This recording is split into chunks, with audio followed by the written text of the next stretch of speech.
Good evening, everyone. I am Bernadette Wagner, and I'm the founder of Prime Time for Women. We are an organization that celebrates, connects, and empowers women in the second half of life so that they have the opportunities to explore new possibilities. We're based on a bunch of research about the positive connections that the health benefits of positive social connections. So women with strong social connections live on average 7 years longer than men who don't have that same thing. And compared to women who don't have strong social networks, women with strong social networks have less diabetes, depression, dementia. The risk for certain kinds of cancers decreased. So we're all about trying to connect women in person when we can and virtually when we can't. So just thank you all for being here. And I am so pleased tonight to welcome Emily Guy Birken to Women, Wine, and Financial Freedom. Emily is a former educator, a lifelong money nerd. That's her word, not mine. She's a money coach and a blogger, and she's an expert at all of them, including being a mom. So one of the things I like about Emily is when she blogs about money, somehow she manages to work all these different roles into her blogging. She has a great sense of humor. And tonight she's going to be talking to us about how to change our money mindset so that our emotions aren't making our decisions. And I know in another blog that I read, Emily, you're all about being rational. So, but I like that you said, you made a connection that listening to your emotions is rational. So thank you so much for being here, Emily. And I'll just give you a chance to add anything there you want. Sure. Well, thank you very much for that lovely introduction. I am delighted to be here tonight. I am kind of excited that we've got a small group because as Bernadette mentioned, I'm a former educator. So I got my start as a high school English teacher. That was my first career. And I loved being in the classroom, even though that's not what I do anymore. So I love getting the chance to kind of interact with people, which you don't necessarily always get to do with these sort of Zoom presentations, but with a smaller group, it's a little easier. So here, I'm gonna go ahead and share my screen. Before you do that, let me, just so people have a chance who haven't read about you or don't know about you, talk a little bit about where you have your articles posted. You're in tons of different magazines and outlets. Yes, I am not great at self-promotion. Okay, well, I can read it, but no. It's just the fact that it didn't even occur to me to do that. So I have been writing about money for over 10 years now. My byline can be found in places like Forbes. I have also I write for The Balance and Credible are some of my current clients, but I've also appeared on Kiplinger's, Washington Post Online, Huffington Post. Right? Yes. Yes. So many different places. I'm also the author of 4 books on personal finance, including End Financial Stress Now and The 5 Years Before You Retire. And then I have a 5th book forthcoming called Stacked, Your Super Serious Guide to Modern Money Management, which is going to not be super serious, with my friend and co-writer Joe Saul-Sehy, who is the podcaster behind Stacking Benjamins. So that's kind of where you can find me often. And then I have my own website, emilyguyberken.com, where I have a blog that Bernadette was mentioning, where I've written about a number of different things. That's where I often get to kind of noodle on the things that I think about quite a bit, such as how money and emotions connect with each other, how to deal rationally with difficult situations, and I end up telling stories and including things about my kids and family quite a bit in there as well. That's great. And I wanted to let all of our attendees know that typically the first 15 minutes of every Women, Wine, and Financial Freedom, we have a female-owned winery present, or a female vintner at a local winery or at a national winery. But It is in most of the country right now, it's bottling season. And so our vintner is not here today. And I tried to get 2 other vintners. So what I wanted to do is give each of you a chance to introduce yourself, say where you're coming from. And then also, if you have a favorite wine, give us a recommendation so that we can try that. Stephanie, you want to go? I am from the suburbs of Philadelphia. I'm actually a financial planner. I work with women kind of 50 and up on their financial stuff and reducing financial stress. So I've known Emily for a few years now. Favorite wine? I'm really into rosé. I like the dry rosé. I don't have a name to share, but that's kind of my go-to. Okay, great, great. How about you, Donna? I was just trying to pull up to see if I can find one of my favorite wines. I'll show a picture later of one that's good recently. Donna Bierlin, and I am in Western New York near Buffalo, and one of my girlfriends forwarded me this link last night. I knew nothing about it, and if she was available, she'd be joining too, but looking forward to hearing more about that. I currently work in corporate for a food manufacturer, and I'm looking at a early retirement concept for the next 2.5 years. So kind of curious to see what you are going to be sharing today, and see how many of these concepts I've already started to employ versus can take away. So. That's great. Well, we're so glad you're here. Thank you so much for being here. Renee? Yeah, I'm Renee Cardone. I'm near Philadelphia, about 25 miles from downtown, in Trapp, Pennsylvania. I'm a licensed clinical social worker, and I'm just sort of generally interested in educating myself about financial issues, and particularly from a women's perspective. I'm very interested in the 2 people who already spoke, because I grew up near Buffalo, and I think the individual, McCulloch, I forget your first name? Stephanie, you live near Philadelphia somewhere, so that's a great connections already, right? Yeah, and I love that, because that's what Prime Time for Women's about. You can share your links in the your information in the chats and connect offline too, because we are stronger, healthier, and happier when we have those connections. So thanks for sharing, Renee. Sure. Beatrice. Good afternoon, everyone. I'm Beatrice Traub-Werner. I live in Toronto in Canada, and I'm a social worker. I am a friend of Renee's, and that's how I ended up here.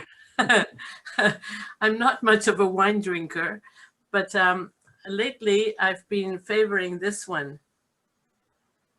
Ooh. It's a Rioja from Spain. Okay. Placeres Sensoriales. It's really a lovely wine. I am semi-retired at this point, so we can give you guys who are looking in that direction some pointers. I have to confess that money has never been anything that I was terribly involved or interested in, and it's really scandalous. It's like my husband takes care of it, and the day, God forbid, when he's not around, this will be a real disaster, because I can't even get into the bank accounts. That's how bad this is. So it's time to get cracking. Well, Beatrice, I will tell you, we've been doing this now for 10 weeks, so there's lots of videos that you can go back and look at too on primetimeforwomen.com.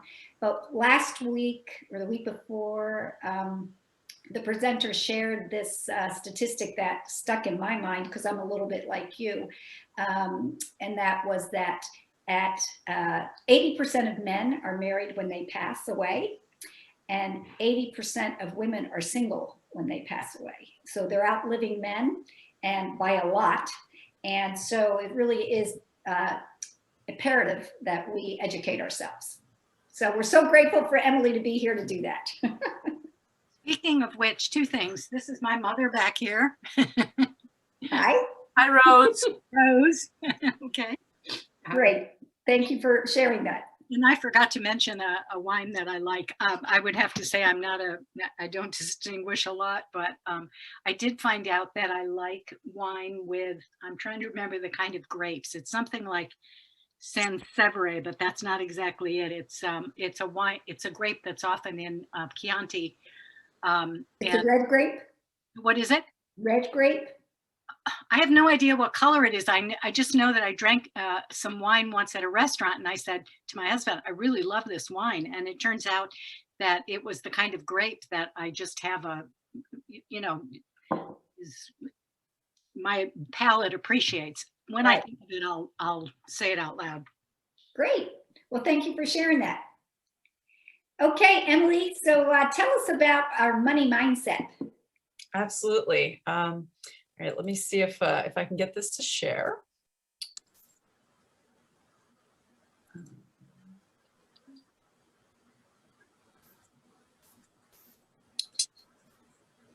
The joys of Technology, yes, indeed. technology.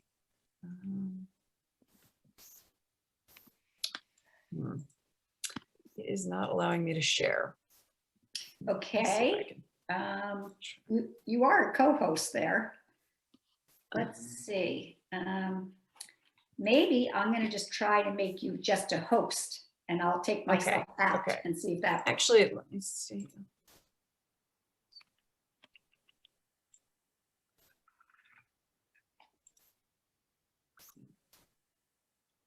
So do you want me to make you the host, Emily, or do you want to send me your Sure. slides? Sure. Okay. Let's see if Make Emily up. yeah. Change host. You should be in business now. Okay, let's try this one more time.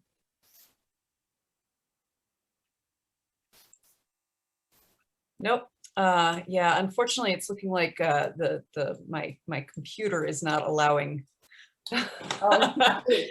Yeah. Well, I'm just glad it's not me. May I? Well, one thing I could do is I could send you my PowerPoint, Sure. and you could share it. Okay. Uh-huh. All right. I will attach that and email it In to the you. meantime, while she's doing that, I was just wondering from the rest of the group, as you are at different stages of life, some retirement, some think about retirement, are you married? Do you have children? How does that fit in with your financial picture? That's one of the things that I realize plays a significant role in how we decide things about money. I'm married, no kids. Okay. I'm married, and my kids are grown, and my mother lives with us. And I suppose you could call me semi-retired in the sense that I work 2 days a week, but I'm also active professionally in a number of ways that are more volunteer than paid. So I'm busy as though I were working full time, but I actually only work 2 days a week. Okay. Okay. Emily, have you sent that? I mean, yeah, have you sent it? I just emailed it to you, so it should be in your email account. Okay.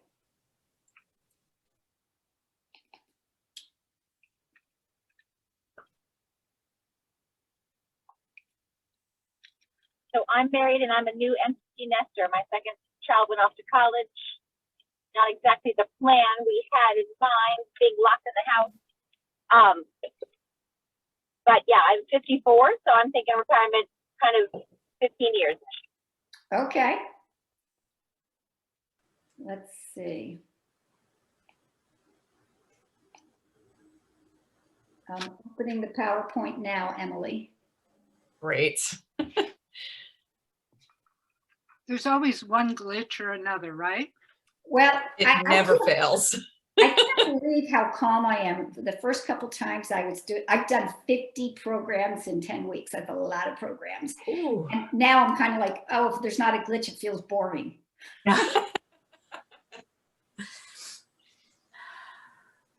It's trying to open it.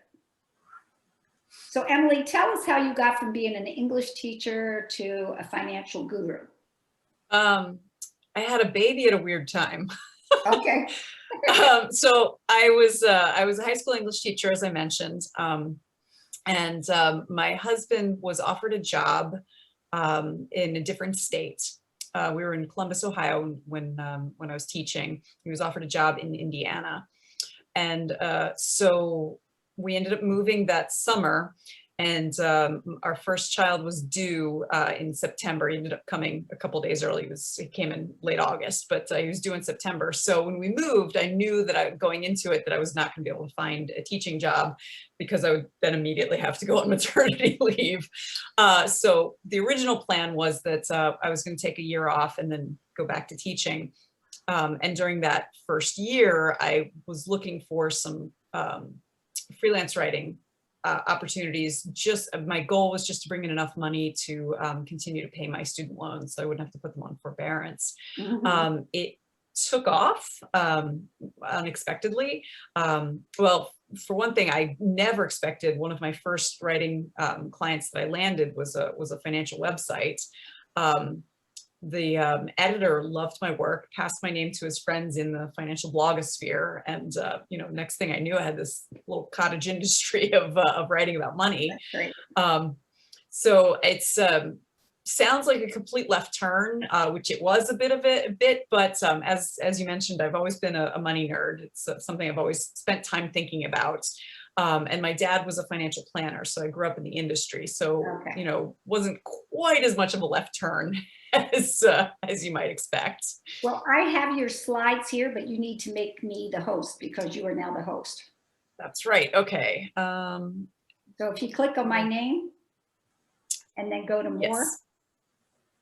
Okay. Let's see. Make host. Okay. There we go. All right. So are you ready for me to do this? Yes. Are you all proud of us? Mm-hmm. Okay, let's see. Can't roll with the punches. You're doing something wrong. Okay, how's that? Looks great. So as we mentioned, I'm Emily Guy Birken and wanted to talk to you tonight about changing your money mindset. This is the sort of thing that people are starting to talk about more, but is often overlooked in finance because we tend to think of money as very simple, red ink or black ink. If you can add and subtract, you can do money. But the thing is, money is more than that. And that's because money doesn't actually exist. It's this delusion we all share. And so because of that, we put our own neuroses and morals and viewpoints on it. So next slide, please. So, if I were to ask you, what is money? Everyone's gonna have a different answer. So, people are gonna say something like money is freedom. And for someone who's stuck in a job that they hate or in a marriage or relationship that is not working for them, money is freedom. That's absolutely true. But that doesn't necessarily mean that's what it is for everyone. Someone else might say money is a source of stress.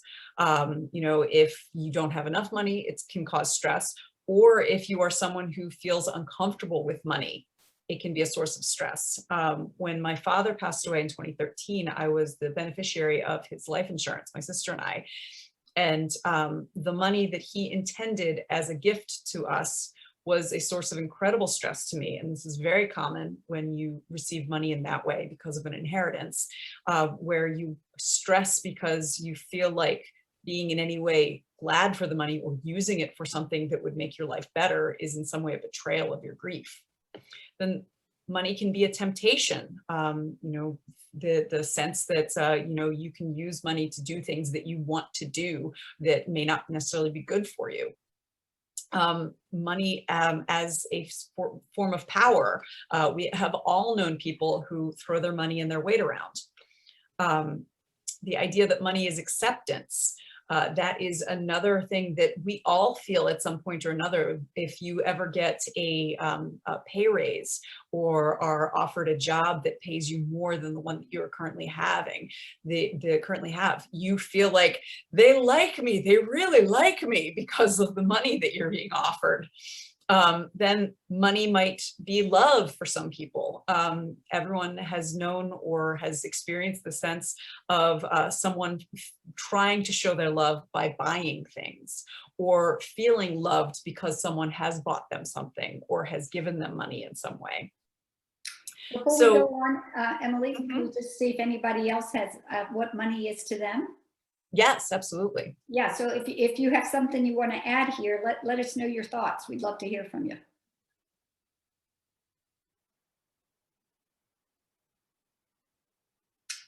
Okay. And this can be somewhat difficult to talk about even. For instance, I can talk very openly about the stress that I felt about my father's life insurance benefit now, but it's been 8 years. And at the time, I was so twisted up around about it. And at the same time, patting myself on the back for doing things well, doing them the right way, great deal of cognitive dissonance. So it can be very difficult to think about what money is for you. So something that I think is very helpful is to remind yourself that ultimately money is a tool. It's no different from a hammer or a computer. It's something you can use to build something, to create something, to do things that you want to do.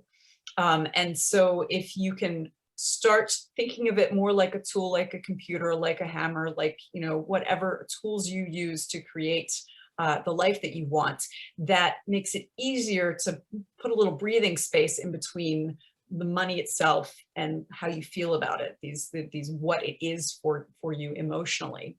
Emily, when you said that, it made me really think, for me, I think money is often a gift. I am much more likely to spend money on somebody else than I am myself.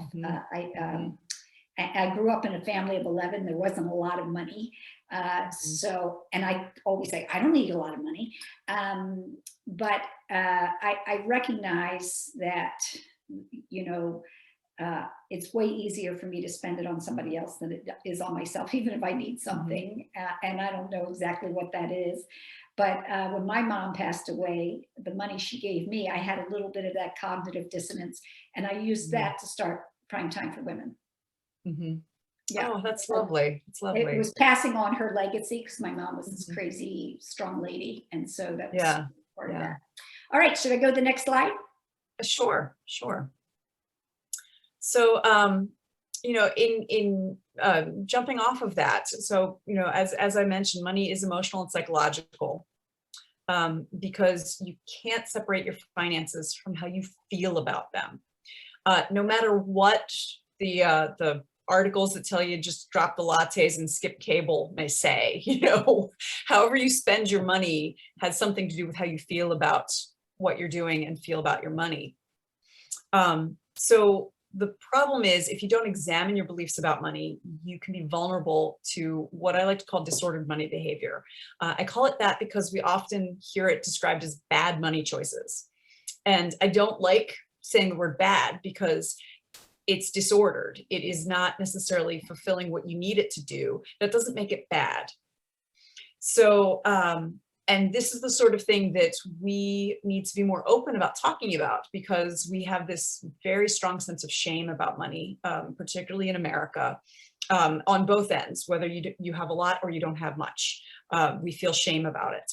And in either case, that can lead to disordered money behavior. And when your money behavior is disordered, you feel even greater shame because you feel like you should be doing better with your money.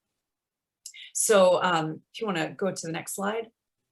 So if you're wondering like what kind of disordered money behavior I'm talking about, some examples are things like financial denial. So financial denial is the sort of thing where you don't look at your bills. You don't look at your bank statements. If you get money out of the ATM, you cover up the screen so you don't see what the balance is.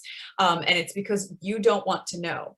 And a lot of times we're really good at coming up with rationalizations, because so we'll say like, oh, well, good people don't care about money, so I'm a good person by being in denial. And that's something that we tell ourselves to kind of fit in with this disordered behavior that's not necessarily serving you well. And there's things like compulsive buying or hoarding. That kind of disordered money behavior is easy to see, and people will often recognize it in someone else, that like, oh, that's not necessarily working for you. You've got rooms full of clothes or dolls or whatever it is that you buy a lot of, and you're having trouble paying your mortgage. Pathological gambling, going to a casino and having some fun is one thing, but if it becomes something that you go back to over and over and over again to get that high, is going to be disordered behavior. Similar with workaholism. This is one that's very hard for us to recognize in America, because we revere working.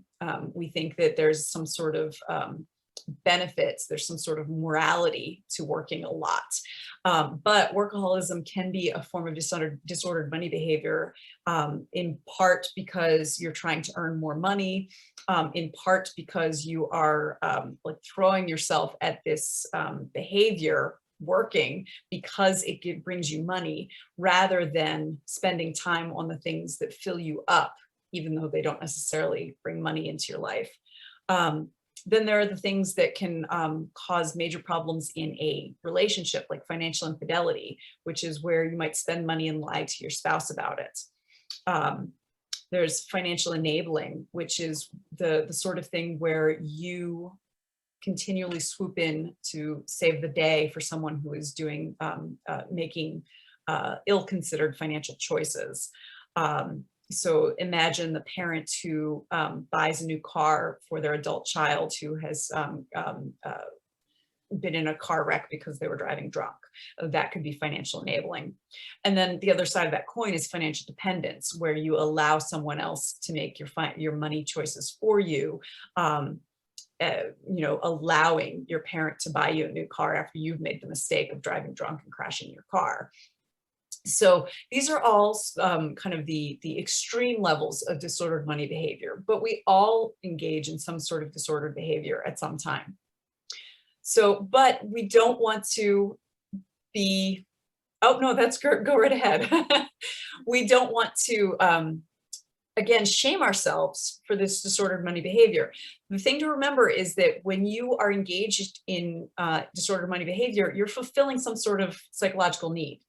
So if you are laid off and you immediately go onto Amazon or Zappos or your favorite e-tailer online, and you fill up the cart and you spend $250 worth of stuff because you just lost your job. Now, from outside, that looks like a really weird decision to make. But what it's doing is you are trying to help yourself feel better after having a really tough day or week. And yes, buying things does help you feel better. Yes, it does give you a boost. I mean, there's such a thing as retail therapy. And so the problem is that you're fulfilling that need to feel better in a way that uses money that is not going to help you reach your goals. And so that's something that we need to get better about recognizing when we're in the midst of a disordered money behavior. And so, like, you've got that $250 worth of new things in the online shopping cart. You maybe say, like, you know what, I'm trying to make myself feel better. What's a different way I could do that? Maybe I could call my sister. Maybe I could watch a funny movie. So maybe, I could take a bath, and then I'll come back, and, I'm probably not going to want the stuff in the shopping cart nearly as badly. So next slide. Yeah, hold on. That's okay. So a lot of these disordered behaviors come from what's known as money scripts. These are our unconscious beliefs about money. And these are typically developed when you're children, and they're often only partially true. So these are similar to a lot of other types of scripts that we have as children. Like, you know, the stories that you tell yourself when you're a kid. Like, for instance, my mom tells us the story when she was a kid. She thought that doctors weren't allowed to get sick, and if they did, they went to jail. So, and that was a like this not unconscious, this belief that she had that kind of made some sort of logical sense in a child's brain. But because we talk about doctors and we talk about illness a little bit more than we talk about money, she was able to overcome that. But imagine the beliefs that we have about money, because we don't talk about money, they become kind of ossified, and we keep those scripts. And then money scripts can also be passed down in families. So they're not always as untrue as my mom's belief about doctors. Let's go ahead to the next slide. So just some typical money scripts. You might have something like money buys freedom. You know, that's not wrong. But if that becomes like a strong belief that has like calcified, is set in stone in your head, then it becomes hard to look at it other ways and recognize that, you know, sometimes money is not the path to freedom. Save money for a rainy day. It's great advice. But again, if that becomes the only belief, the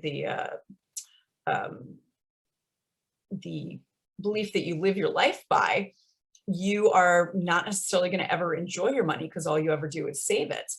Similar with only buy the best. That can be a way that you end up spending more money than you need to on things that you don't necessarily need to have great quality for. Pay your own way is one of my money scripts that was passed down to me by my grandmother on my father's side. She very much believed that we take care of our own, we pay our own way, we do not rely on the government, we do not rely on others for money. And that is a very strong belief that I still have in my own head. But having that belief system in other ways led to some pretty bad situations in my family. I have an aunt who is disabled. She's cerebral palsy. And because we believe you pay your own way, family takes care of family, my grandmother resisted getting my aunt signed up for different government entitlements that she was allowed to have, which caused major problems down the road when my grandmother passed away.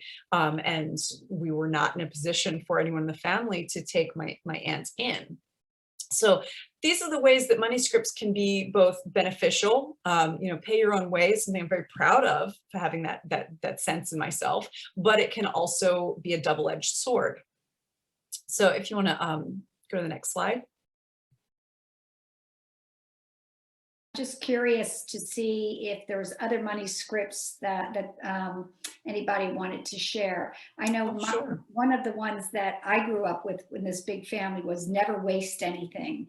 And, you know, I'm not a hoarder by any stretch of the imagination, but I am very creative with using leftovers from dinner the night before or something like that.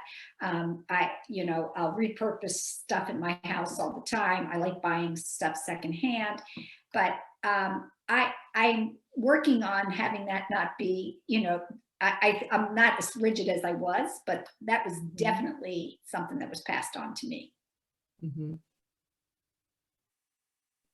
Yeah, and I would say I also heard often, my mother would often say, save money for a rainy day. So that was certainly a message I got. And at the same time, my dad was self-employed. And so his income, you know, would sometimes be greater and sometimes lesser. So to me, money is confusing. We were talking about beliefs about money before, because, you know, sometimes I felt like we had money and sometimes I felt like we didn't have money. So it makes it really confusing for me to know sort of what does it mean to have money or not have money. And so there's a lot of sort of internal conflict for me around money.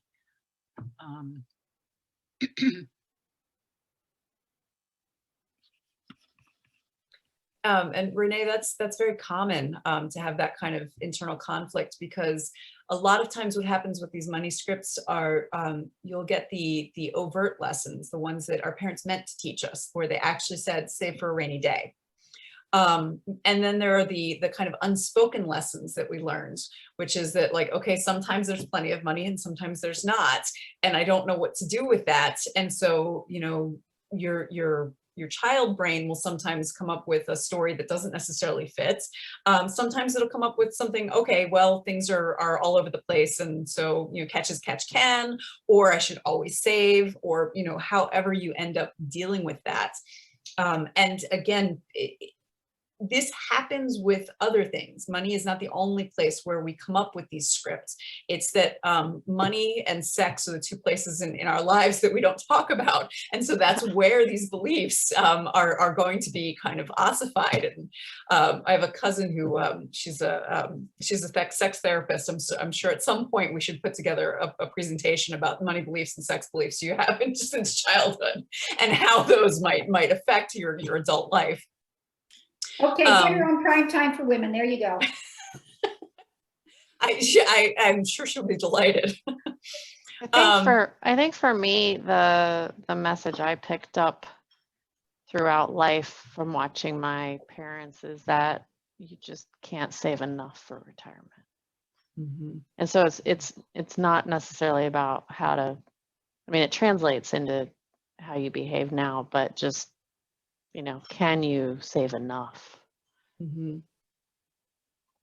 And that is another common that idea of enough, because unfortunately there is no, you know, there's no bell that goes off, you know, like it's not like when they're having a telethon where like they've got the numbers going up and they're reaching for one particular for when you're trying to save enough to retire or do whatever it is.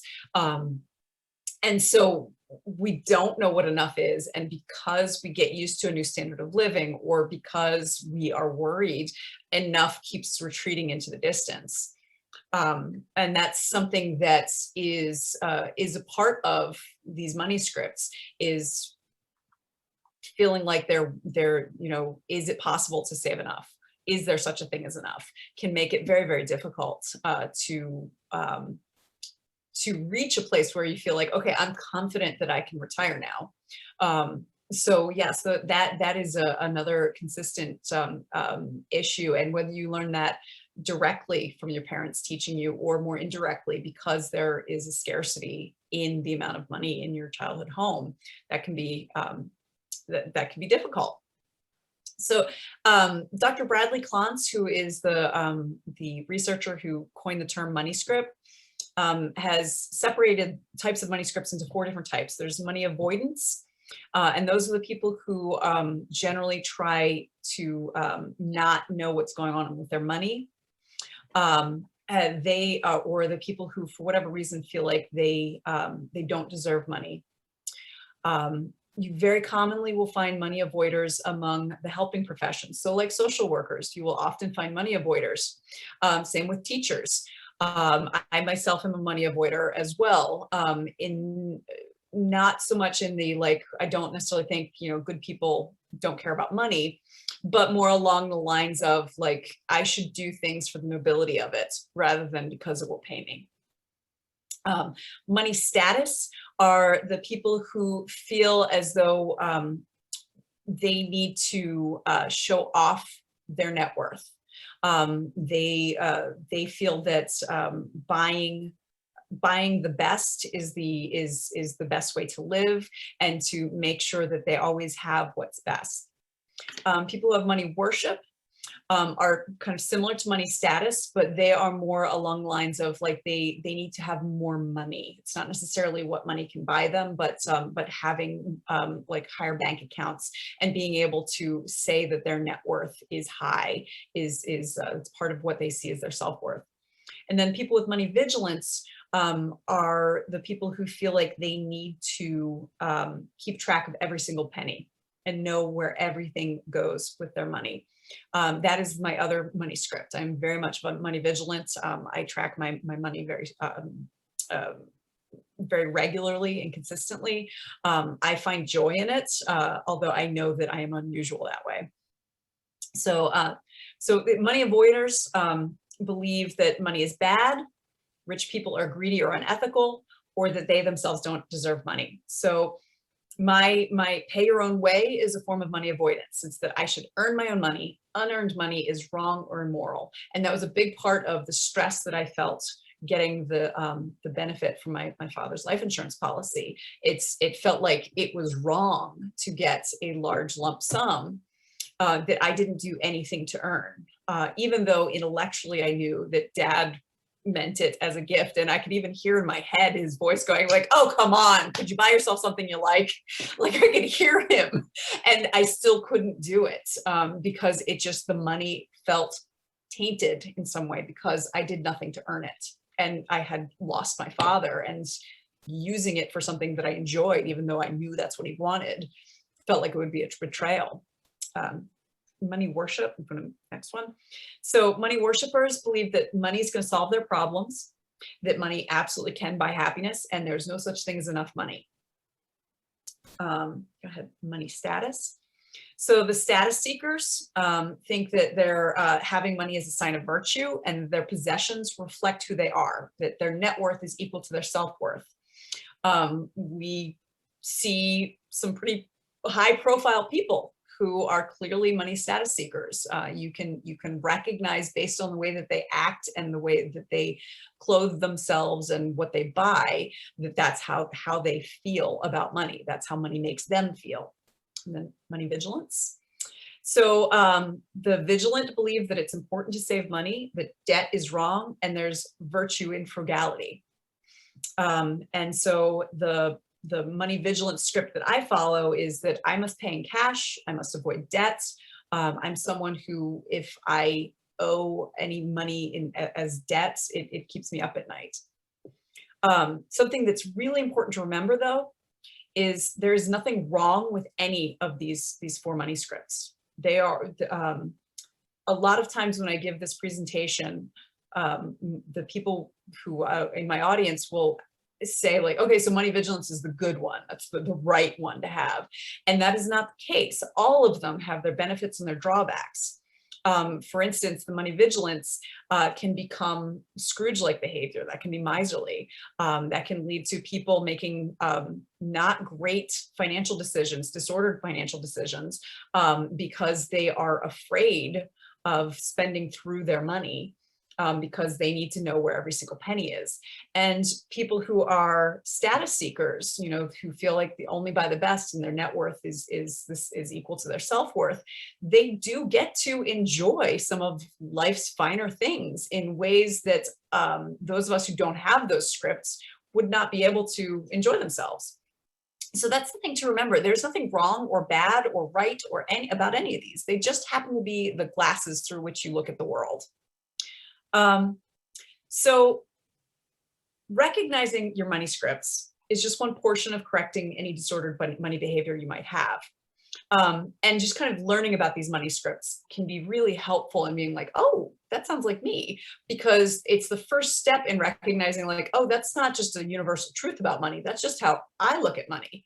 Oh, I can change how I look at money. That can be very, very helpful, being able to just kind of step back and recognize the water we're swimming in, you know, and realize like, oh, this isn't just a natural fact of life, fact of money. It just happens to be how I look at it.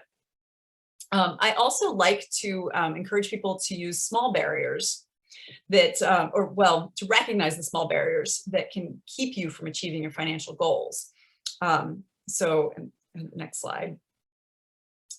So there are active type barriers that are like the physical things that keep you from doing what you want. So an example I like to give is I will buy a pineapple at the grocery store, and then a week and a half later, I will throw out a desiccated pineapple that I never cut up. It just took a nice little ride to my house, sat on my counter, and then got thrown out because the active barrier is the fact that the pineapple's not cut up. It's a physical thing that keeps me from doing what I want. Similarly, there's dishes in the kitchen sink, and I want to clean up the kitchen after breakfast, but the dishwasher hasn't been unloaded. those dishes will stay in the sink. There's a physical barrier in between me and getting the kitchen cleaned up, because I'm not going to take that physical action of unloading the dishwasher just so I can load in the breakfast dishes. The passive barriers are those things whose absence stops you from getting things done. So for passive barriers, those can be a little harder to recognize. If you want to give a next slide. So those are the active barrier examples, the fruits and veggies rotting, leaving dishes in the sink. Passive barrier examples. So a common one is the complexity of financial paperwork. There is a statistic that the people who most need financial aid through FAFSA, through the for college, are the ones who are least likely to fill out the FAFSA paperwork. And the thing is, it's not that they don't care about their child's education. It's not that they don't recognize that they need the money. It's that the FAFSA paperwork is about as complex as the 1040 IRS form. So if you're looking at paperwork that's about as complex as doing your taxes, you go, I'll do this later, and then you miss the deadline. Similarly, application fees can be a passive barrier. If you don't have the necessary money to do something, again, you don't get to it and the deadline passes, that sort of thing. Next slide. So passive barriers are harder to fight than the active ones. You know, when you recognize like, hey, that pineapple is going to go bad if I don't just cut it up. Hey, the dishes are going to sit in the sink for 2 days if I don't unload the dishwasher. It's easy to like, okay, well, I can fix that quickly. Passive barriers, it's a lot harder to figure out what you're missing than what's in the way. And so if you don't know what you're missing, it's tough to solve the problem of what your barrier is. So I like to use something called the 5 whys, which is a thought exercise that was created by the Toyota company to help diagnose an engineering problem. My husband is an automotive engineer, so that's I really like how this fits in both his world and mine. Asking the question why 5 times can help you identify what it is that's keeping you from your goals. So a common one that I like to give is, the problem is I've not yet enrolled in my company's 401k. Now, this is the kind of thing that can sit on your mental to-do list forever and you feel terrible about it. You know, you feel guilty. Every time there's an email from HR about the 401k program, everything, you're like, oh, I should do that. I should do that. But if you start thinking about it, you can understand why you haven't done that. So you ask yourself, why haven't I done that? Well, I haven't filled out the application form. Why? Because I don't know my beneficiary social security numbers. Why? Because I don't have my kids' paperwork. Why? My ex has it. Why? I don't want to call and ask for it. So being able to get down to that and realize like, oh, what's holding me back is the fact that it's going to be really unpleasant and uncomfortable talking to my ex-spouse to get the kids' paperwork, can help you go, okay, well, that's really not that bad. It'll be, 5 to 10 minutes of discomfort, and then I'll have this in place and everything will be all set and I can, get my 401k get started. That is really empowering to realize like whatever it is that is holding you back might be a lot smaller than you think. It's just, you have to recognize what that discomfort is, what that passive barrier is. So the other thing about barriers is that you can use them for good. So something I used to do when I worked a traditional job, if there was something I needed to make sure I remembered the next day, I would put my keys on top of it the night before. Generally, I didn't have the cancer cure with me. That was not something I needed. But if there was something that had to go with me to work, putting keys on top would make sure that I would not get stuck in that tunnel brain of like, got to get to work on time, where I forgot it. And so that's a way of using a small barrier to fix these kinds of financial problems that can hurt you. So I like to use positive barriers that are specific to your money scripts.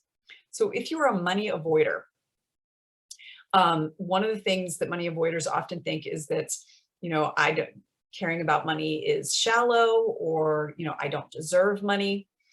So setting up automatic transfers of your money into a savings or retirement account is a way so you don't have to think about it. You know, you don't have to fight with yourself about whether or not you deserve money, whether or not thinking about money is worth your time because you're doing things that are better than money.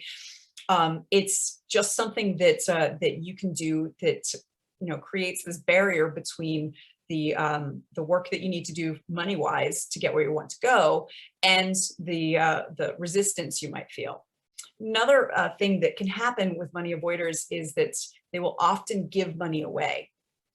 And so making sure that you discuss potential large gifts with someone you trust, specifically a financial advisor or someone along those lines, who will help you have that gut check of like, does it really make sense to give $5,000 to a homeless man you just met? Is that really going to be the best use of your money? Are there other ways you can help this person and maybe do something else with that $5,000?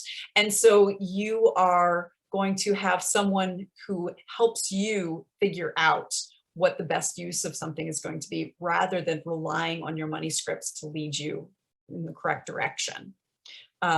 Next one.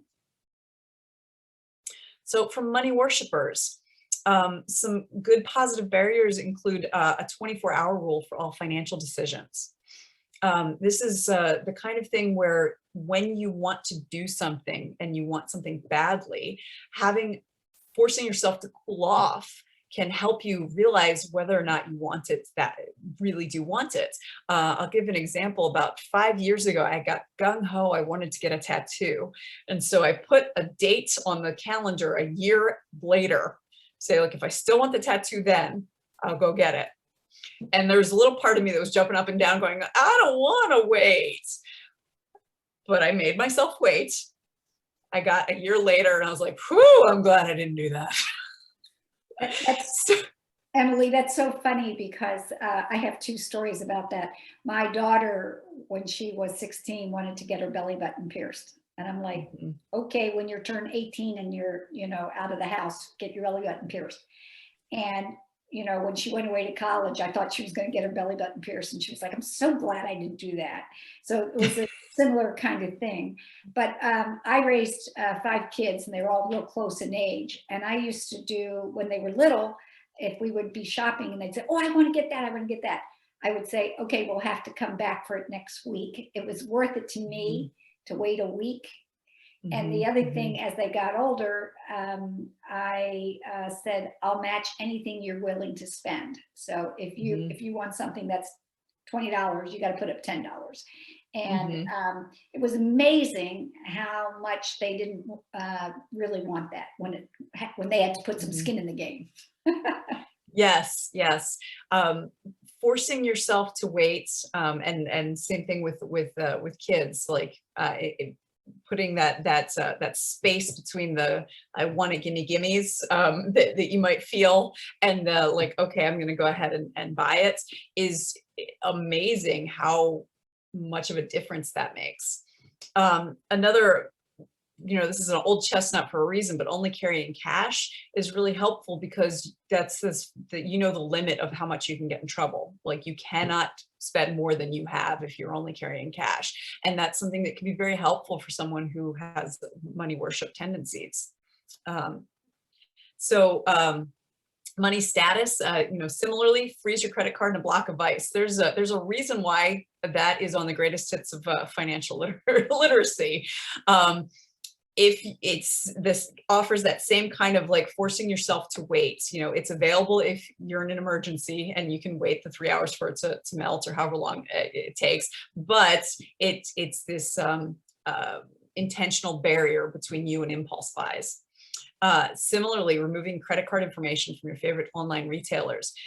Just giving yourself that pause between like, oh, there's something I want. And if you can't hit that one-click ordering, you have to get up and go find your wallet and get the credit card out, bring it back, enter the numbers in. Again, you might find yourself going, I don't wanna. Well, then you don't really want whatever it is that you're trying to buy. And just forcing yourself to pause can make a huge difference. One of the challenges these days is that oftentimes our credit cards populate automatically into various sites. And I find that so disconcerting. You know, I find myself asking, you know, how did that get there? I've had, you know, I've had my credit card pop up to places that, you know, I didn't use it on that site, but somehow they know that I have a credit card that ends in these 4 numbers. And that is one of the problems with it's going to get more and more complex as you know, all of these different sites figure things out. And some of it has to do with, like, if your credit card is on Amazon, then that means it's also on Zappos and several other places. And so in general, if you remove your credit card information from some of the like big name sites, that will help with that auto population. I'm sure that there are a few places where my credit card is saved, but in general, no, it doesn't help because I have my credit card number memorized. But in general, I have to enter it anytime I make a purchase online, and that's something that I really think is worthwhile. It causes like just a little bit of inconvenience, and you know, just the next time you are on a site where it auto populates, like, you know, take the time to be like, okay, you know, where does it say remember my card, and like unclick it. Yeah. So for people who have money vigilance scripts, a lot of times it is difficult to spend money on yourself. It is difficult to look at your investments. It's difficult to do anything other than track money and feel good when the numbers are going up. So some of the ways you can deal with money vigilance is when you are saying, okay, I'm going to buy myself a new coat, buy a gift card for the place where you're going to get the coat, because that makes it harder for you to back out of buying the coat. Because I have known some money vigilant types who will think, okay, I'm going to buy something for myself, I'm going to do this, but then talk themselves out of it because, like, oh, I don't need it. It's not necessary. I shouldn't spend the money. Similarly, the money vigilant really can struggle with market volatility when it comes to their retirement savings or any investments they have. So committing to only looking at investment information twice a year, rather than like letting their, you know, their happiness rise and fall with the market fluctuations, that will help you to make better decisions, because you're not basing them on one single day snapshot, but rather 6 months worth of information. Emily, Stephanie put in the chat that we should never memorize our credit card information. I agree. This is I'm kind of numbers oriented. So you can't help it. I can't. It's one of those where, like, it's just there, and I don't know how to get it out of there. But I agree. Yes, I don't do what I do. Do what I say, not what I do. Exactly. The other thing that I think is really important is that the word should is very, very negative word. So we often have these senses of like, well, I should do my money this way. I should have spreadsheets, or I should be able to not overdraw my account, or whatever your should is. Take the word should out of your vocabulary. However you do your money, if it works for you, if it's legal and ethical, however you get there is fine. So if you are saying like, I should, you know, do spreadsheets, but instead, like, I keep $20 in the side of my bra and $50 in the side of my bra, and I know that this is for cab fare home, and this is for, fine, that totally works. However that's going, that if that is what works for you, go for it. If you know, you do well with cash envelopes and you feel weird about it because nobody does cash envelopes anymore, because everyone uses cards, like, so what? Remove should from your vocabulary. If you are frustrated at yourself because, like, you should be able to do something. So for instance, you know, someone might say like, I should be able to handle my finances without overdrawing my account twice a month. Well, that doesn't help you any. All that does is give you a hammer to beat yourself with. So I recommend ending that sentence with, but I can't, so now what? So if you just say, I should be able to, but I can't, so now what? Then you get yourself out of that stuck place. You know, as I mentioned, my husband's an automotive engineer. So like if you're ever revving an engine and it's not in gear and you're just turning and turning and turning and turning, being able to say, but I can't, so now what? That means you get yourself into gear and you can move forward. And so that allows you to say like, okay, so since it's not working the way I've been doing it, what could I do different? Rather than, again, constantly beating yourself up for doing things the way that works for your brain. So just, go ahead, next slide.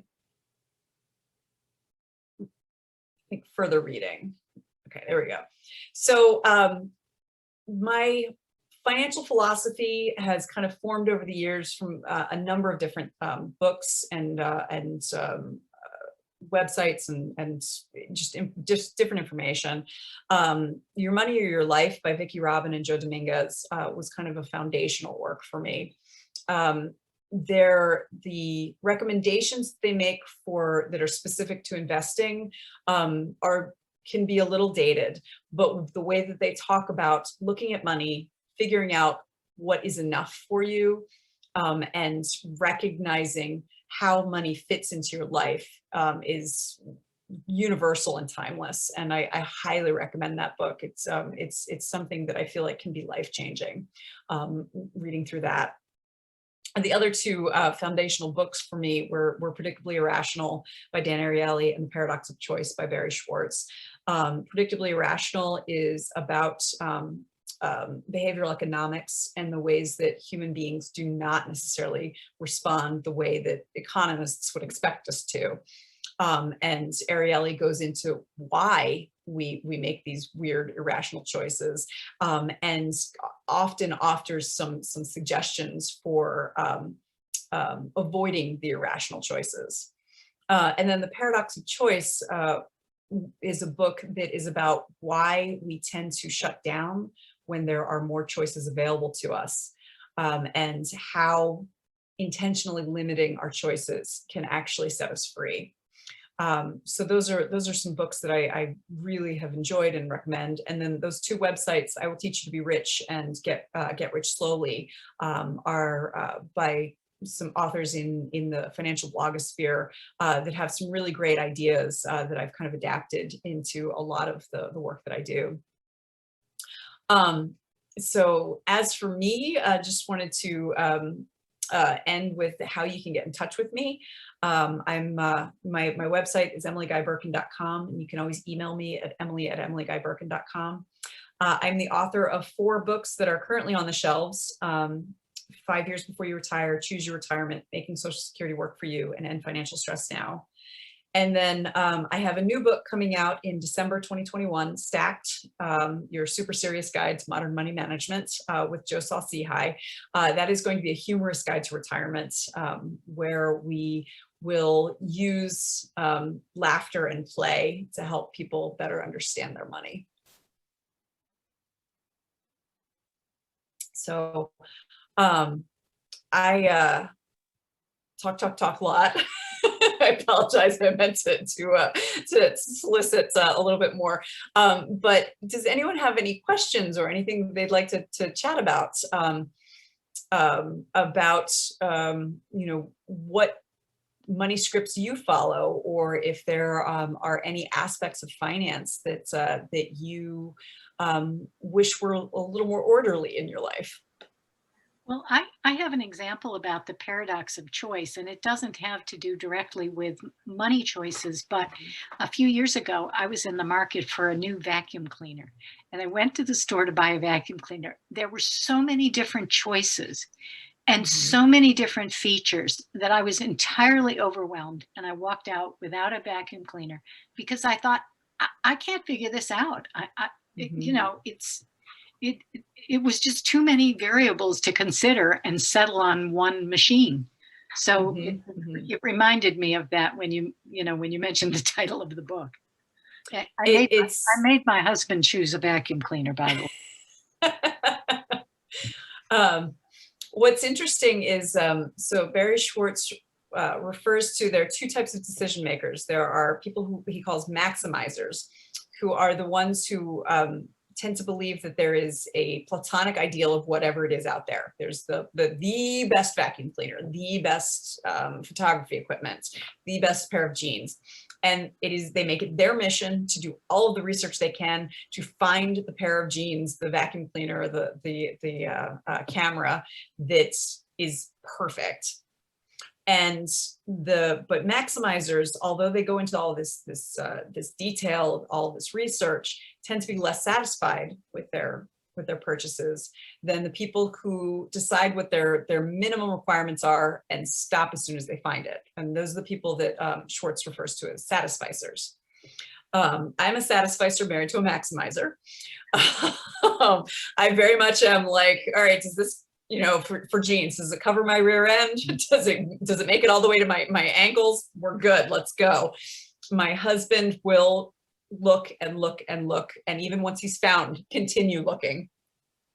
And so recognizing the differences between those, and then also recognizing the benefits that my husband brings to are these decisions, because there are times when I want to strangle him for being a maximizer, but he will find us the most incredible hidden gems of restaurants when we still ate at restaurants. And when he finds something that is the right product, there is a sense of completeness that you get, whereas the satisficing of like, okay, that'll do, does not give you.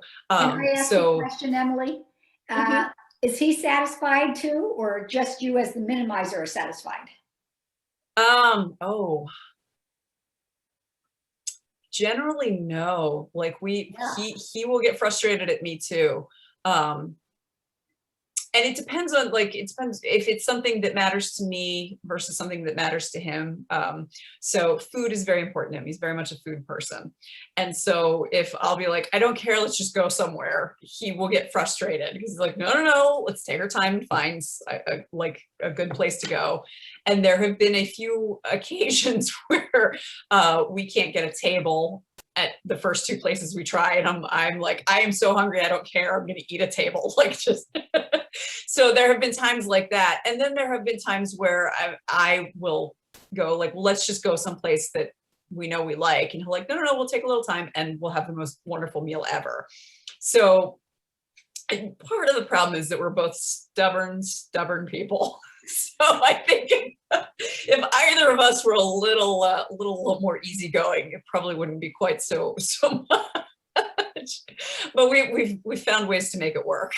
That's great. Can I ask Emily? Renee, yeah. Yes. Oh, I'm sorry if you weren't finished. No, go ahead. So when you talked about, and I'm trying to remember which script it was, but like your reaction when you inherited the money. I have a client right now inheriting money, and she feels like she doesn't deserve it, she doesn't want it, she'd rather have her father back, right? Like, and I know that I'm a financial planner, right? So one of my goals is going to be trying to help her figure out a way to take that stewardship, but also to make a decision. So I didn't know if you had any tips on that. Definitely, yeah. I've helped a couple of people in a similar situation. The main thing is you take away the sense of urgency. The other thing that I have noticed, when people inherit money, they feel like they have to make a decision now. It has to be the right decision. It has to not betray their grief or the person they have lost. And so there's this pressure. And so really, since you are a financial planner, you're in a perfect place to say like, okay, let's put it in X spot. It will be safe. It will, continue to grow at a reasonable rate. And it will be there when the worst of your grief has dissipated, when you are no longer so raw, and you can look at it a little bit more rationally and able to recognize the gift for what it is. And that's, I wish that there was more discussion and normalcy about sitting on inheritances a little bit, because that is very, very common, that like, I don't want it. I wish my father were back, and like get it out of my control. Because that's exactly what happened to me. I was patting myself on the back for finding ways that I thought my father would approve of using the money. I put some in my kids' 529 accounts. I put some in my retirement. I gave some to charity, and I was just like, Dad would appreciate all of that. And in my head, he was like, I could hear his voice, like, buy a car, like, do something fun with this. That's what I wanted it for. But I couldn't. My grief was in such a place that I could not do that, because it felt like it was a betrayal of some kind. And so had I held on to the money, I don't regret in any way how I spent the money, but had I held on to the money, I probably would have spent it in a different way. And so I think most people could benefit from just taking their time and removing that sense of urgency that they have to make a decision right away, because they don't. There is no hurry. There's no finish line. I wanted to share, we had a Dr. Kathleen Rell on the program a couple weeks ago on women, wine, and financial freedom. And she wrote a book on, I think it's called Moving Forward on Your Own, A Widow's Guide to Financial Management, or something like that. I have it in my office. Oh, there you go. A big part of that book is that you cannot talk to somebody who's grieving about finance. Their mind, their mind isn't even working right. And I think to me, I don't know if you think this, Stephanie, it's such a compassionate way to look at it. You're there first to offer support and compassion and understanding of what they're going through. And then as they navigate that, then they can begin to make the financial decision. And I will also, if you have that book, she came back and did another program with us. It's called Legacy Letters. I don't know if you've seen that, but it's the emotional equivalent to estate planning.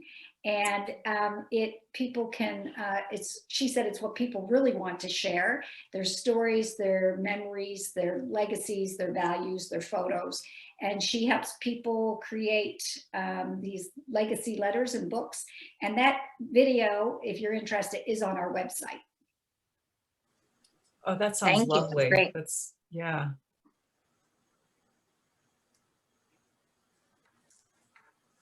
So actually, Bernadette, if you'd like to share the PDF. Yeah. So I talked a lot about money scripts, and so Dr. Bradley Klontz, who came up with the money scripts, he has created something called the Klontz Money Script Inventory, which is basically a quiz.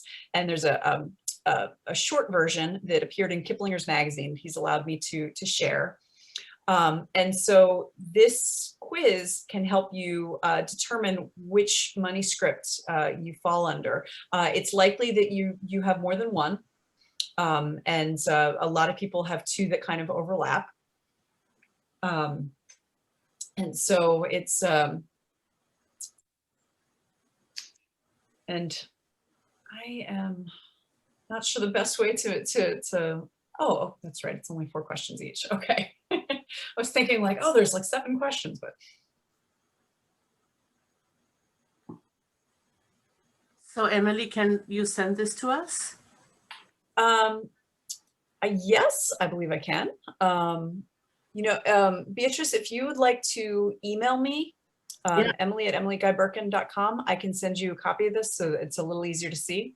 Okay, thank And you. Emily, I'm going to try to put that on my website. You sent it to me to share, and I will try to post that too. I haven't posted PDFs before, but I know it's possible. I just haven't figured that out. Okay. One of the interesting things about the money scripts is you get some that overlap that kind of make sense. Avoidance and vigilance overlapping makes a lot of sense. Worship and status overlapping also makes a lot of sense. But you'll also sometimes get some that don't seem to make sense, like avoidance and worship overlapping. And in that case, a lot of times it's the sense that you may think like something along the lines of like, rich people are unethical, but at the same time, you very much feel like I would like to be rich. And so that can also cause some cognitive dissonance that can cause some self-sabotaging behavior, because if you feel uncomfortable with the way that you're getting money, even though you very much want it, it can really kind of trip you up. Emily, what is the downside to money vigilance? I know they all have an upside and a downside. Could you talk a little bit about that? Sure. So the downside to money vigilance is you don't enjoy your money. So like the extreme version of it is Ebenezer Scrooge, or, you know, people like that. You hear of misers who live on like a packet of oatmeal a day, and yet they have $6 million, you know. So, and that's the extreme version of it. In the less extreme version of it, you have people who are keeping track of every single penny of what they're doing. And there is this sense of like, I can't ever spend money for fear of not having enough. So, you know, that kind of money vigilance may have better outcomes in terms of you have more money, you have a you know, a thicker bank account, you're continuing to invest, but it does not have better outcomes psychologically. You are going to feel uncomfortable and overwhelmed constantly, and never feel like you can relax. And so the money vigilance, though it can seem like the right one to follow, can be very psychologically upsetting and damaging if it goes in a direction of, this is, you know, just not helpful to how you feel about things. So I'm very much money vigilant. I do have Excel spreadsheets. I track every penny.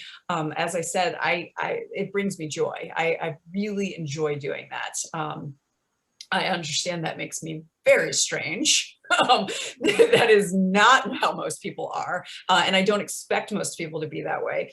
And for the most part, money vigilance has not had a negative effect on the way that I look at the world and the way that I feel about myself. It has mostly just allowed me to look at money as kind of Tetris. Like, you know, I can figure out a way to make this work no matter how limited my resources are. But for a lot of people, money vigilance does not give that kind of freedom, that kind of sense of joy that I've been getting from it. And it has also led me astray on a couple of occasions. Like, I was in my 30s before I truly understood that you cannot frugal your way to wealth. Because I'm money vigilant, because I am very good with small amounts of money and able to make small amounts of resources work, I always had this like, and it'll work itself out, without realizing that, no, I really do need to increase my income if I ever want to grow my wealth. I cannot like nickel and dime, no matter how good I am at it, my way to $1 million. It just can't happen. There's diminishing returns there. So that's the other aspect of money vigilance, is that people will get so focused on the small amounts that they won't realize the big amounts that they may have to risk a little, like take calculated risks, like investing in becoming a business owner, that sort of thing. So that those are the kind of common pitfalls of vigilance. Great, thank you. Thank you so much. Are there other questions? Yes. So for example, those folks who have made absolute mints over the course of their lifetime, I'm thinking the Jeff Bezoses of this world. Mm-hmm. Like, how do you think that they operate in their heads? Like, he didn't come from anywhere, you know. Mm-hmm. This was not he didn't inherit a ton of money like the Vanderbilts, whatever. Mm-hmm. And yet, look at him. He's the wealthiest man in the world. Mm-hmm. How did that happen? Like, what was operating in his head? You think? I think that yeah, I mean, I think there's several things going on with that. I think some of it is absolute 100% luck. You know, he just happened to do the thing that was needed, that society decided was needed at the time that it was needed. And so people like Warren Buffett will say, like, I'm very lucky to have been born when I was born because my specific skill set was proper for this particular moment in time. Some of it is, I think, the kind of white man confidence that we all should have. The amount, no, he did not come from wealth or anything like that, but I know his parents bankrolled Amazon early on when it made no, it was in the red for years. So there was the confidence that it would work, and the privilege Also, he's of having a white man. Let's be honest. yes. And then there's also a little bit of, and I apologize, this is this is where having a window behind me is not working. The other aspect is he, I think, embodies the something that I think is very true, which is like, if you do anything consistently, if you can do it consistently for long enough, it will be successful. That's not an absolute truth, but generally, like doing something day in, day out, consistently over and over and over again. And that's what he did with Amazon. It will eventually catch fire. As for his his billions of dollars, I honestly truly believe that there is no ethical way to become a billionaire. As inflation goes on and a billion becomes a million, yes, but the kind of billions he has, there are going to be some ethical shortcuts. I truly don't believe that it's possible. And so that there's something in there as well, in that he was willing to, create a company that forces its workers to pee in bottles rather than take restroom breaks. I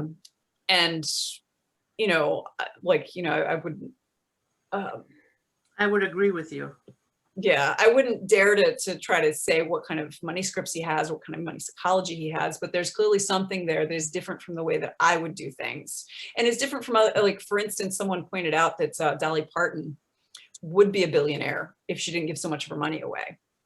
And so, the fact that there are people who are just as prominent and make just as much of a contribution to the world, who do not have that kind of money, tells me that there is a ribbon of ruthlessness, let's say. I'm hoping that he's going to wake up and become the next Bill Gates, or Mm-hmm. he has the potential to have an epiphany. Mm-hmm. And my husband would say Yes. I'm ever the Pollyanna, but I agree that there's so many things that aren't being done. The whole union thing with his employees, Mm-hmm. and I keep thinking that there might be a time when he realizes that money isn't everything. I think he's got a little money worship going on myself. Yeah, and that's something that's when you think about people at that level of wealth, and they talk about, like, they could give away $1 billion a day for how many days and still, like, not change their quality of life. And I think of, like, and again, it's always entertainers, but Keanu Reeves, who seems like a real mensch, who he gives his money away because he talks about, like, I have more money than I could ever need, so why keep it? So there is something in the having of that kind of money that is very rare, for people to feel like, okay, I can just give it away because it doesn't matter. And that's a shame, because I wonder if Jeff Bezos in the garage in the early 90s would recognize Jeff Bezos of 2021. Right. Well, I've never quite understood sort of how people, maybe justify isn't the word, but it seems a bit of at least a contradiction, if not a paradox, that people get super, super wealthy and then maybe even give the money away or engage in a lot of philanthropy. But I'm thinking, why not along the way, instead of amassing all of that wealth, include all of the people who helped you get that wealth, and pay them higher salaries and give them better retirement plans and whatnot. I mean, it feels kind of I don't know, it just doesn't make sense to me because they obviously didn't get wealthy on their own, right? And what about all those people who, you know, worked at whatever it was, minimum wage, or even if they were relatively well paid, you know, why not pay them even better? And then you have, you know, a few less $1 billion to give away at the end. It doesn't make sense to me. Mhm. Food for thought, Um, that's for sure. I do know that wealth tends to be isolating. And that sounds like, you know, like sad, but I don't mean that way. I mean, in that when you get to a certain level of wealth, you stop being surrounded by normal people. And you start being surrounded by other people who are extremely wealthy or other people who want to butter you up. And so it gets that much harder to stay in touch and have the gut check of like, what would a normal person do? What would a person who doesn't have this kind of wealth do? And we have, I mean, I'm sure all of us have seen this in our own lives. What I consider a negligible purchase now is so different from what I considered a negligible purchase 20 years ago. And, you know, it's because I have more money now, you know, so like spending $3 or $4 on, you know, a cookie while I was out, when I was in my early 20s, okay, no big deal. Whereas now, you know, I just, for an instance, I went to Barnes and Noble. I'm quite a book lover, and I dropped $85 on books, which I was just like, I probably shouldn't have spent that much, but it was still like, and it's not a big deal in the same way that $2 or $3 was not a big deal. Whereas $85 20 years ago would have been like, I don't know what I'm doing for groceries. So, and that's the sort of thing. And so if I were to talk to someone without realizing that I have had this change, you know, if I like, it's very easy to forget that this is not negligible to other people. Right. I love having these particularly, kinds of conversations, Emily, and you do such a great job of sharing not only content, but sharing emotional and vulnerable stories, sharing your own story. So thank you for that. oh, thank you. Well, it is an issue that, you know, that we don't talk about a great deal, you know, and a lot of it is considered, you know, sort of either private or family or whatever. And so sometimes it's hard to know, like, how do other people manage the same problem that we have, right? Yes, absolutely. Because we don't talk about it, and it's these weird taboos that, you know, some of them are for very good reason. You know, we don't want people to feel bad. But at the same time, because there are so many fraught emotions with it, it's like we can't get the help that we could otherwise get by talking to people. And it's, you know, it's a tough one to navigate, because again, you don't want people to feel like, oh, well, they're bragging because they're talking about this financial problem, or, you know, that's, you know, that's a first world problem, that sort of thing. I've done some workshops in like friends' living rooms, and they invite some friends, and we just, you know, talk about money stuff. And the people who aren't comfortable doing it don't come. But at the end, like universally, all the women say, "Oh my gosh, everyone else is just as confused and you know, thinks they're as messed up about money as I do." And it's a huge revelation, which is the whole point, right? Like, we're not alone. Let's normalize talking about it, because being alone makes it so much harder to make a decision, because you don't have any context, you don't have the information, you spin around in your own head. So yeah, Definitely. I think we should all talk about it more. It's interesting that you said that. When Prime Time for Women was kicking off its national platform, we did some research, and money and wine were two of the things that women in my demographic group wanted to talk about. So we said, okay, well, let's marry the two, because learning about money could be fun, and it doesn't have to be this painful thing. And if you're really connecting with each other, it's this opportunity to get those endorphins and all the positive parts of the social connection while you learn, and learn something about wine too. So it's interesting that that experience is what you had with those groups of women in living rooms. I also have often thought that money seems so complicated. I mean, there's a whole industry around it, obviously, and all the various terms for all the different financial this, that, and the others.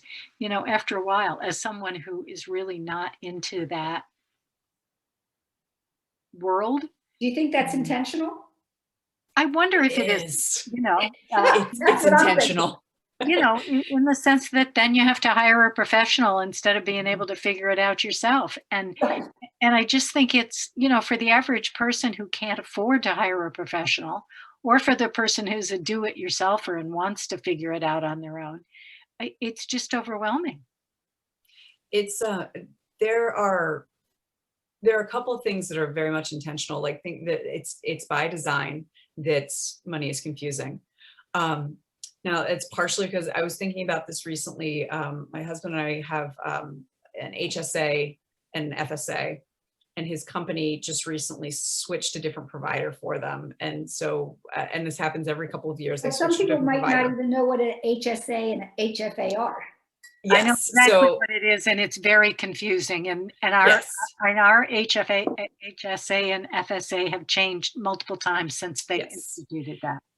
And so I'm very organized about our money.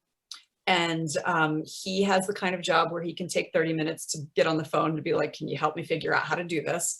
So we are able to get these tax deductions because we use the HSA and the FSA for dependent care.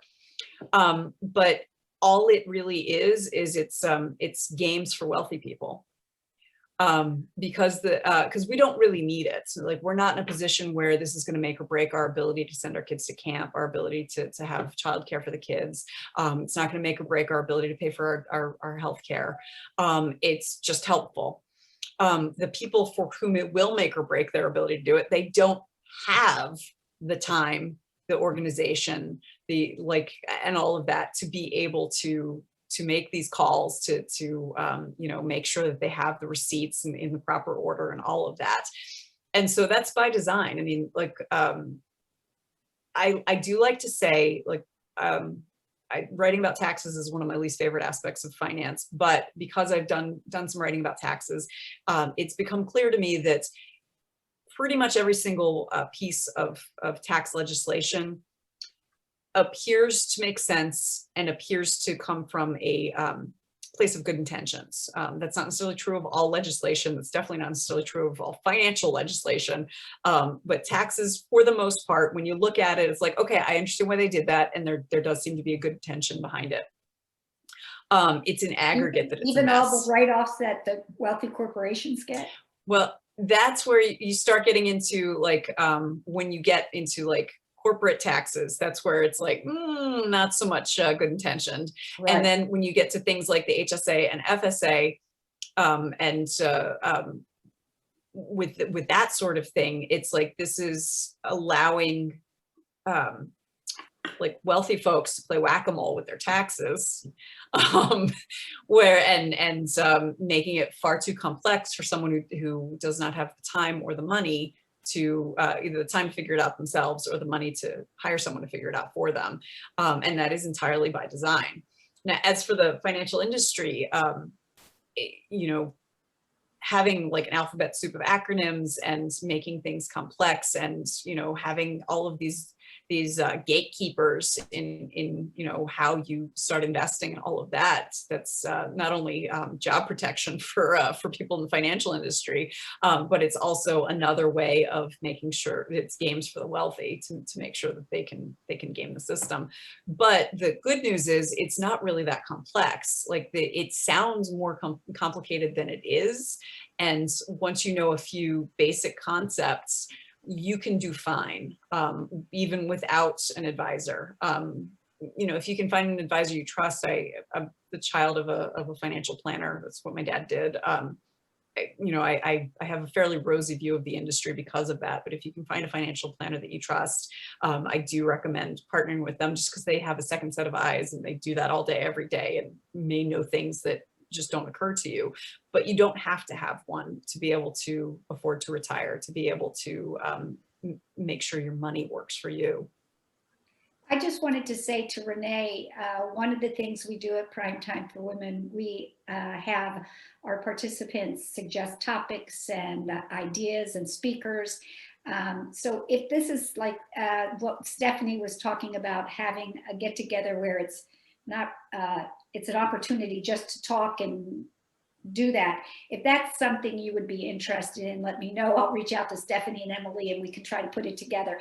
Because, you know, we really, I think the idea around this is for me, and this is my 9th week doing this, I have learned a lot. But I've also learned a little bit about my money script. And it's a little humbling because I'm really good at doing like monthly bills. Like I'm on that, you know, for 35 years until 5 years ago, I said to my husband, it's your turn. I did it, you know, and I always balance my checkbook, but I don't know about our investments. It's sort of like, oh, and I have to say, I'm embarrassed to say that, but I'm getting over that. It's like, grow up. It's okay to say, I don't know that. I haven't spent time, but I've been doing a lot of other stuff. So, you know, I'm just saying that you're not alone. And sometimes just having a group of people to talk that, it can make a difference. I put my email in the chat, so feel free to reach out to me. Okay, great. Thank you. One thing I want to let everyone know is being good at money doesn't mean any one thing. You know, pretty much anyone who meets me or talks to me or knows what I do for a living will say like, oh, Emily, she's good at money. And I'm not going to say that I'm not, but there are things that I am not good at. So I have very much, I was just talking to my husband today about, I have a status quo bias. Like I have figured out what works for me with our credit card. I have figured out what works for me with our savings. I figured out what works for me with our investing. And I am going to sit on that forevermore and not think about it again. Whereas my husband he's the maximizer. He's like constantly like, maybe this would be better. Maybe this would be better. And so because of that, so for instance, we have some money invested in Vanguard.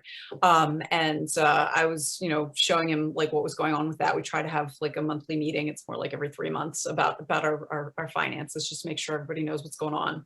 And he was like, wait, what's the historical percentage that we've been getting on this Vanguard account? And I calculated, and I'm like, oh, it's about 4%. He's like, that's not what I mean, like, why isn't it an index fund? And I was like, because it's been there since I opened it. And that's the one that was recommended to me at the time.